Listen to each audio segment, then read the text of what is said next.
E aí, estudante do segundo ano do ensino médio, que bom estarmos juntos aqui em mais um encontro, em mais uma aula de língua portuguesa. Para você que não me conhece, eu sou o professor Magno Andrade e hoje nós vamos trabalhar com conteúdos relativos ao PET 3, a semana 1. Estamos então hoje iniciando o nosso terceiro bimestre do ano letivo.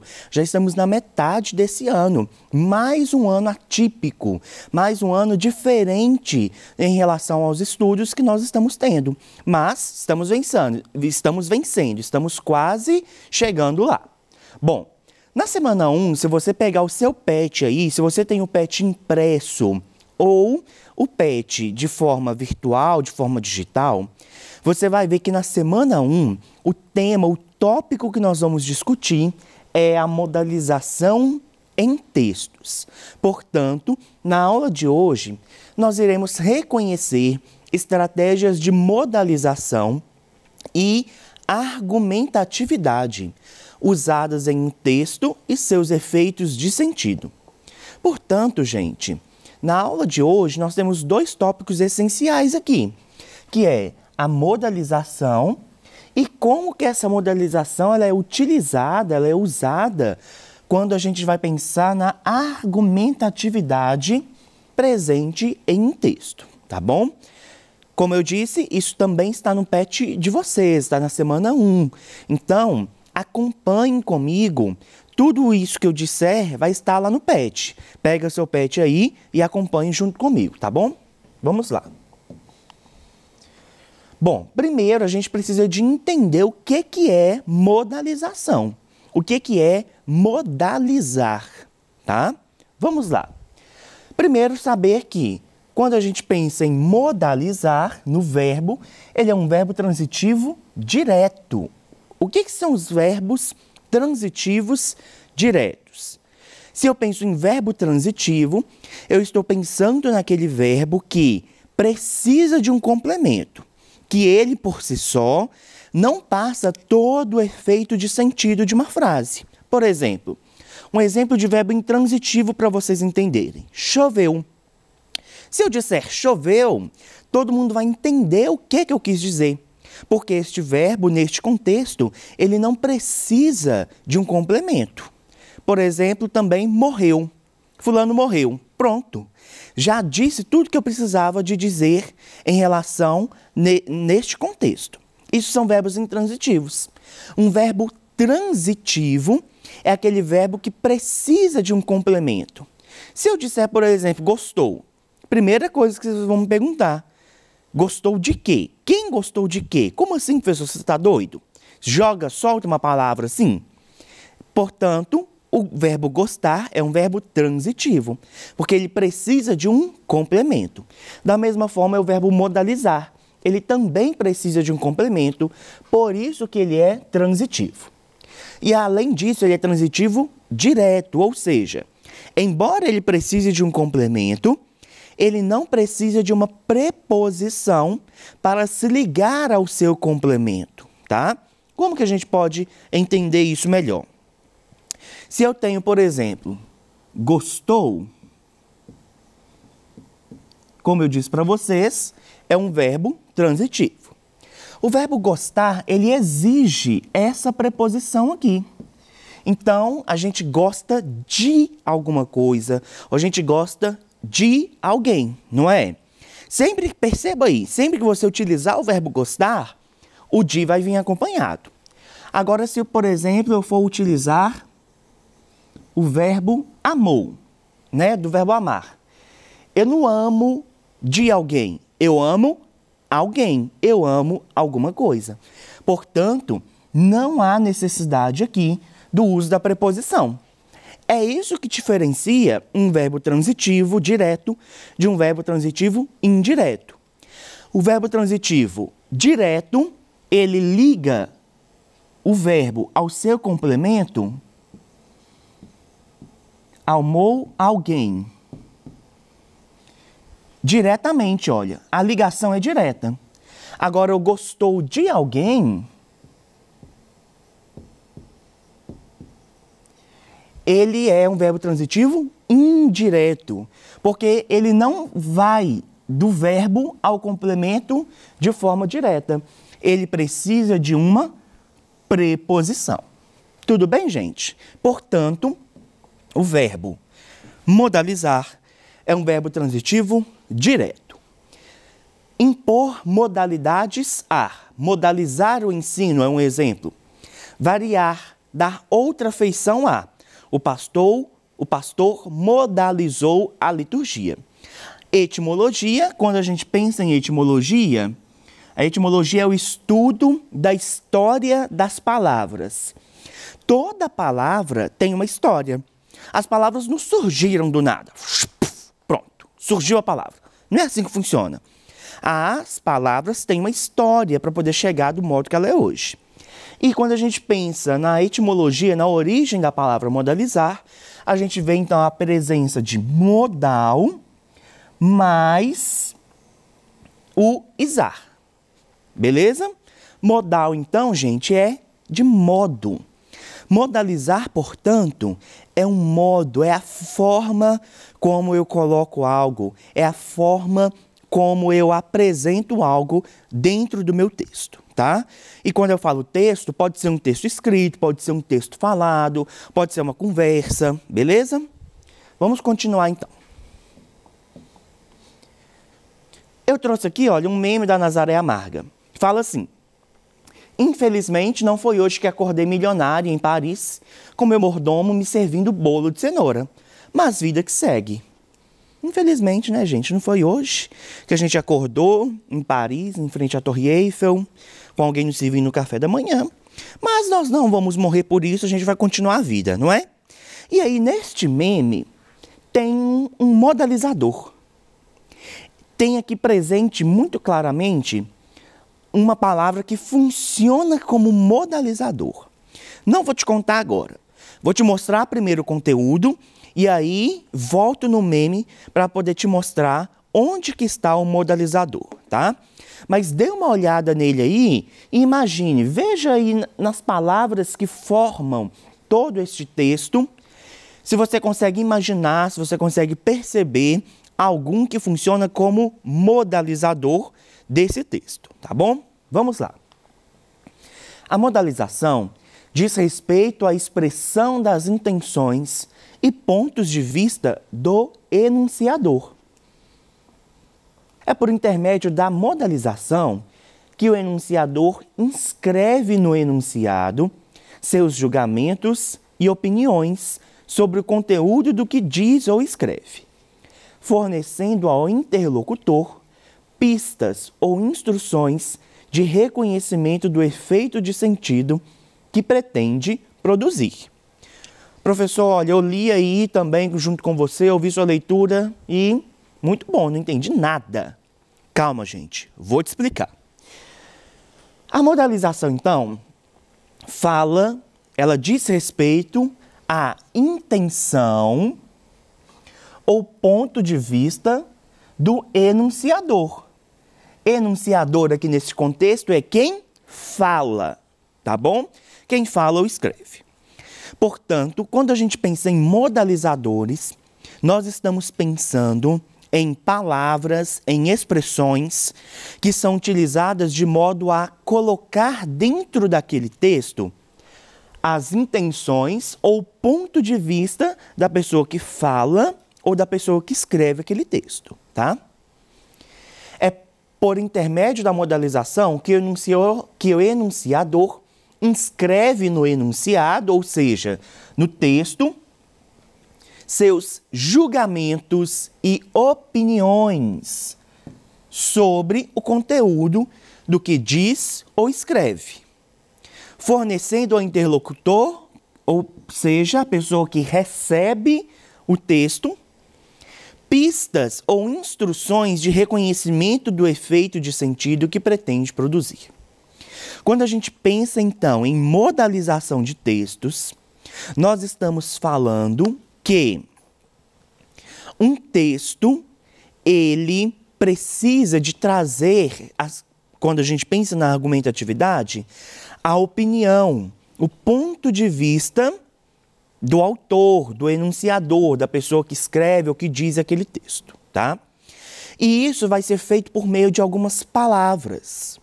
E aí, eu vou te mostrar um exemplo que vai ficar muito claro. Se eu diz, por exemplo, o copo caiu. Estou passando uma informação simples. Uma informação de que o copo que estava aqui em cima, ele caiu. Agora, se eu digo, infelizmente, o copo caiu, percebam bem como que muda o sentido da minha frase. O sentido geral, na verdade, ele permanece. Eu quero passar a mensagem de que o copo caiu. Porém, com o uso do advérbio infelizmente, eu passo para quem me ouve, eu passo para o meu interlocutor a ideia de que eu não fiquei feliz com essa queda, que eu fiquei triste, que eu fiquei infeliz com essa queda. Percebam então que a presença de uma palavra pode passar, por exemplo, o seu sentimento, o seu ponto de vista em relação a determinado acontecimento. E é justamente isso que a gente vê presente aqui no meme da Nazaré. A gente tem, assim, o uso do infelizmente. Então, por meio da presença deste advérbio, a gente percebe que o enunciador deste texto, para ele não é indiferente o fato de não ter acordado em Paris, e para ele também não é algo feliz ele não ter acordado em Paris. A gente tem uma marcação aqui de modalização, no sentido de que o enunciador deste texto está infeliz pelo fato de não ter acordado milionário em Paris. Vamos continuar. A modalização é feita por meio dos modalizadores, que podem ser advérbios, por exemplo, talvez, felizmente, infelizmente, lamentavelmente, certamente. A maioria, gente, das palavrinhas terminadas em mente desse jeito assim, olha, elas são advérbios, tá? Então, é uma dica. Se você vê essas palavras terminadas em mente dessa forma aqui, olha, a chance de ela ser um advérbio é muito grande, beleza? Além dos advérbios, com verbos com valor imperativo, ou seja, com aquele valor de ordem, de comando. Eu ordeno, proíbo, permito.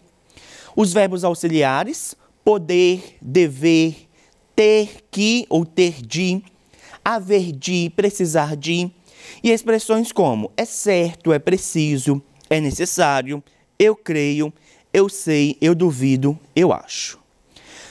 Pensa aí, no seu uso cotidiano, a presença desse modalizador aqui, quando você não quer dizer que você sabe de algo, quando você quer esconder alguma coisa de alguém, é muito comum. Fulano, foi você que fez isso? Você viu isso? Ah, eu acho. Na verdade, você sabe, você tem certeza. Eu acho que sim. Veja, então, que existe a presença de uma modalização. Eu quero mudar a forma, eu quero mudar o modo como a mensagem vai chegar ao meu interlocutor. E ao invés de denotar algo que, com certeza, eu vou denotar que eu acho. Uma possibilidade, tá bom? Além dessas formas de modalizadores, né, das palavras que podem ser utilizadas como modalizadores, eles podem ser divididos em alguns tipos, tá? Vamos ver. Os asseverativos. Gente, os nomes parecem ser meio esquisitos, mas depois que você lê o conteúdo e tem uma tabela bem explicadinha aí no seu PET, você vai ver que não é tão difícil assim, tá bom? Os asseverativos, aqueles que conferem certeza a um discurso, podendo ser afirmativos, evidentemente, certamente, claro, sem dúvida, lógico, ou negativos, não, de jeito nenhum, de forma alguma, entre outros aí, tá? Ou seja, os modalizadores asseverativos são aqueles que passam para o interlocutor uma certeza, seja uma certeza positiva, seja uma certeza negativa, tá bom? Continuando, então, os dubitáveis Dubitáveis a gente consegue perceber até pela palavra, ó, dubitáveis de dúvida, tá? Então, aqueles que colocam um discurso em dúvida. Talvez, possivelmente, é provável que isso aconteça, tá?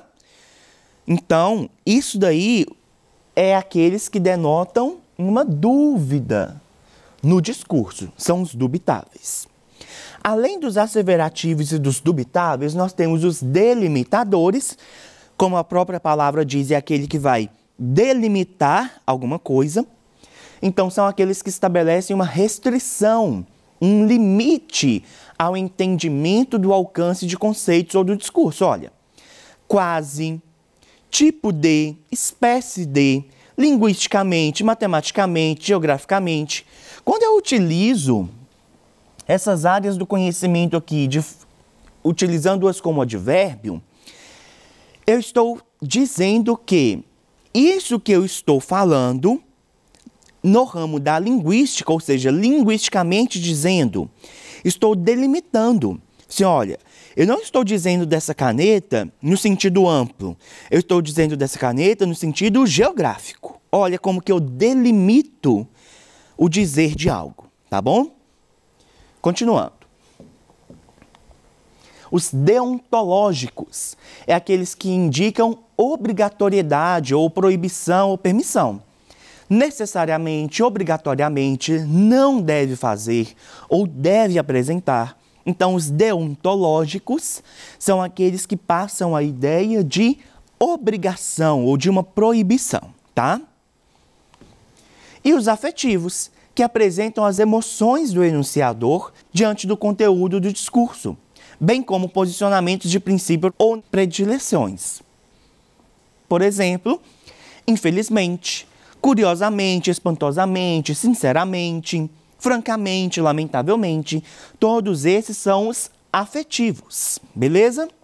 Bom, a gente vai fazer uma análise aqui agora de um texto e nós temos algumas lacunas nesse texto, vocês vão ver. Inclusive, tem atividade como essa no PET de vocês.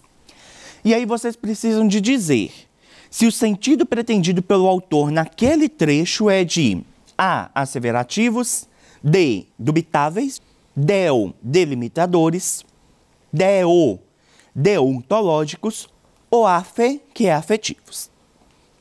Tá bom? Vamos lá. Bom, o nosso texto é esse, nós temos 3 palavras negritadas, que são justamente os modalizadores presentes neste texto e que você deve classificá-los, beleza? O governo do estado de São Paulo vetou a criação dos chamados vagões rosa, destinados exclusivamente às mulheres nos sistemas de metrô e trens metropolitanos. O argumento é o de que, ao invés de alcançar o objetivo almejado, combater o assédio sexual, a medida ampliaria ainda mais a segregação, punindo a vítima, não o agressor. Segundo este raciocínio, ações como esta não ajudam em nada a luta contra o machismo, mas apenas perpetuam uma situação de violência. Olha só, eu já trouxe para vocês então as respostas porque eu quero comentar com base nelas. O del, vamos lá, a gente tem então a presença do del, do de e do a, que são o a asseverativos, aqueles que denotam certeza. O de, dubitáveis, e o del, os delimitadores, tá? Vamos lá então, olha. Exclusivamente. Quando eu penso então na palavra, nesse advérbio exclusivamente, eu estou pensando ele no sentido de limite. É para todo mundo? Não, é exclusivo daquelas pessoas, tá? Então, exclusivamente passa a ideia de delimitador. Ampliaria. Veja que este verbo, ele está no futuro do pretérito, ou seja, ia acontecer, mas não acontece mais. Por isso que ele é dubitável, ele é uma dúvida, tá? E o asseverativo. Então, não ajudam. Percebam então, olha, que é um asseverativo negativo, é uma afirmação, é uma certeza de que não ajudam. Tudo bem? Bom, gente, na aula de hoje, então, nós reconhecemos as estratégias de modalização e argumentatividade usadas em texto e seus efeitos de sentido. Essas são as referências que eu utilizei. Muito obrigado pela sua presença, pela sua participação e eu te espero para a nossa próxima aula. Até lá!